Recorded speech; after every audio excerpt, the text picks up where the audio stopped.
guys. May gusto lang akong sagutin. Galing sa follower natin. Sabi niya, Ma'am, kasal po ako, pero in love po ako sa iba. Ano po ang dapat kong gawin? Sana po ay matulungan niyo ako. Well, hi sa'yo, sir. So, I think medyo urgent po itong message nyo. Kaya, binigyan ko kaagad ng sagot kasi malamang nasa unhealthy marriage ka. Kasi hindi ka naman may in love sa iba kung ikaw ay nasa healthy marriage. Medyo mahirap tong situation mo pero hindi ka nag-iisa dito kasi marami na po ako na kukuhang message tungkol sa ganitong situation mo. Minsan iniisip mo naglalaban ng puso or isip mo kung ano ba yung tama Now, ano ba yung mga pwede mong gawin kapag napasok mo yung ganitong situation?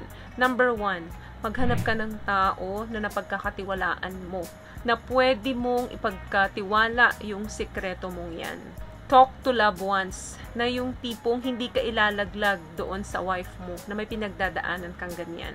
Kasi I'm pretty sure, masakit sa wife mo ito at posibilidad na mag-away kayo or mauwi pa sa hiwalayan. Kapag nai-inlove ka sa isang lalaki or sa isang babae na hindi mo spouse, hindi mo asawa, medyo confusing talaga to Kasi makakaramdam ka ng feeling of guilt na kailangan maalis mo yun. So, kailangan makapaghanap ka ng tamang tao.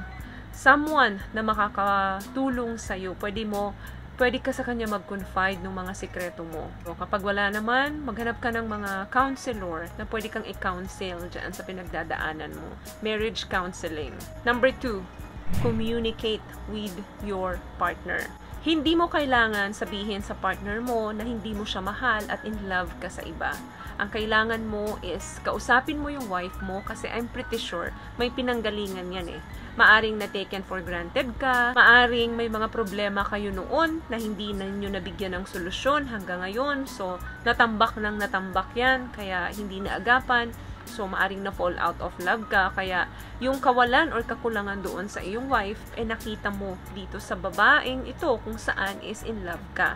So, kailangan kausapin mo yung partner mo Do it calmly at hindi yun confrontational. Kailangan sabihin mo sa kanya yung mga pagkukulang niya. Kasi hindi mo alam, baka may pagkukulang ka rin sa kanya kung bakit may pagkukulang din siya sa'yo.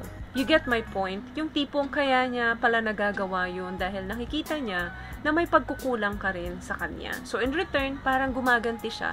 Kaya nagagawa niya yung mga bagay na i-taken for granted ka niya, baliwalain ka niya. Baka kasi ang iniisip niya, hindi ka naman interesado ron kasi hindi ka nagre-react. So, kailangan kausapin mo siya calmly para mapag-usapan niyo kung ano yung mga problema at nang sa ganun, ma-change mo rin yung behavior mo. And at the same time, ma-change niya rin yung behavior niya. What I love about this product, itong No More Dark Secret ng K-Skin, bukod sa may advanced whitening na siya, na kung saan pwede niyang matulungan na pumuti yung mga singit-singit mo, moisturizing, meron siyang anti-irritation, antibacterial, maintain healthy pH level. Hindi lang pambabae, meron din po tayong pang lalaki. So, it's all about communication.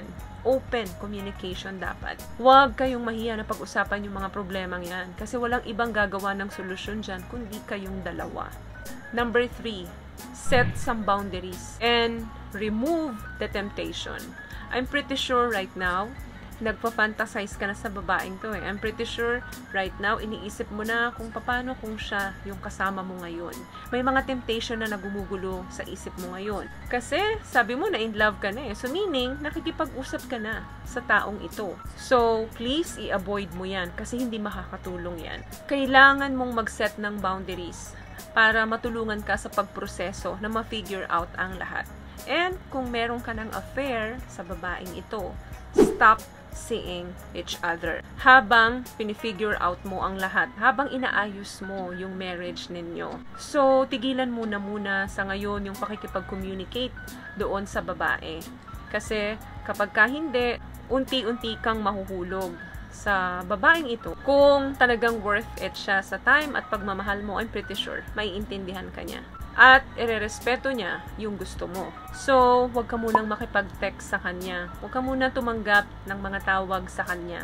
Kasi ang lahat ng ito ay hindi makakatulong. Kasi doon nag-start yung temptation yung lust, yung desire sa mga communication ninyo Syempre, kung ano-ano yung mga pinag-uusapan nyo dyan, maaring nagbubuo na kayo ng mga plano na ini-enjoy mo yun. Kaya nga nahuhook ka sa taong yan. At syempre, hindi ka rin sure kung in love ka ba talaga sa kanya. Maaring na ibibigay niya lang yung pangangailangan mo na hindi na ibibigay nung wife mo. Kasi nga, hindi niya alam kung ano yung problema. Maaaring etong si girl is mas na-appreciate kanya, hindi kanya pinababayaan, hindi kanya tinitaken for granted, marami siyang oras na ibinibigay sa'yo, pwede naman gawin yun ng wife mo, lalo na kung sasabihin mo lang sa kanya. Hindi kasi pwede yung isang mali, isusolusyonan natin ang isa pang mali.